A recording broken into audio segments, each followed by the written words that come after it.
again. Your Misty Woman has been busy.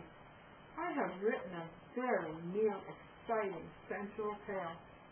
This story will answer the age-old question of wondering what it's like to make love with a vampire.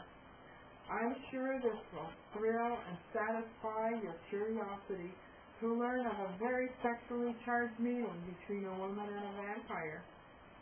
After you have read this story, please feel free to send me your comments by email, located on my website, or right here on YouTube. If you enjoyed it and have not read my previous stories, I'm sure you will enjoy that one even more.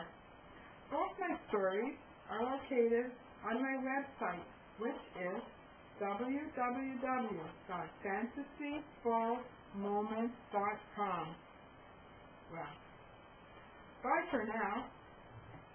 Hope you join me there, and remember, I wish you some fantasyful moments of your very own.